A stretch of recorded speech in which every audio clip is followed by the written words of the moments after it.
Still in Nigeria, manufacturers have brought to the fore the many challenges of wheat production in the country as they struggle with rising grain prices, especially for wheat sparked by the Russia-Ukraine war.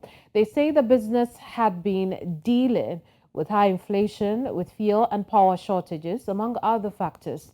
Details in this report.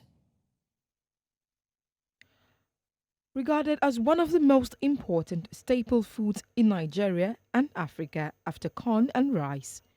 Wheat is used for various purposes such as bread, pasta and porridge, amongst other food items. Although a majority of the country's grain comes from the northern part, the country still imports a significant portion of its wheat to meet domestic demand. Importing this particular grain has become a major challenge in recent years due to the Russian-Ukraine war, resulting in a shortage of wheat, which has affected most business owners. They now have to seek an alternative ingredient to replace wheat. I use wheat alongside oats and then yam flour to produce that particular one. I wouldn't lie to you, to even get it is even difficult. It's not just about the increase in price. To get the wheat is actually difficult now because I buy in bulk. So I'm already trying to research on how to switch wheat for something else. Nigeria imported an average of $2 billion worth of wheat in 2020 and 2021, mostly from the United States and Russia, according to the country's Statistics Bureau. According to the Wheat Farmers Association of Nigeria, local production of wheat in Nigeria meets only 10% of the country's needs.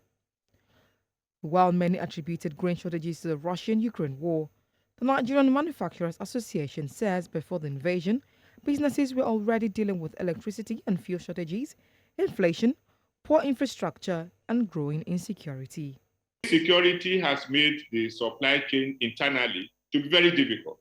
The most impacted part of the country also happens to be the belt that we get most of our food from. We have had challenges. Now it is compounded by the fact that people cannot even farm. Analyst, however, says the Russian-Ukraine war may force many countries to declare a state of emergency on food security. Wheat is the main feedstock for many staple foods across many countries of the world. And you can see what food inflation is globally. You can see the social tension that has been created. You can see the protests, all because of the cost of food. According to a recent report from the United States Department of Agriculture, Nigeria will see 42% rise in wheat production between July 2023 and 2024, owing to a competitive guaranteed price agreed between farmers and millers.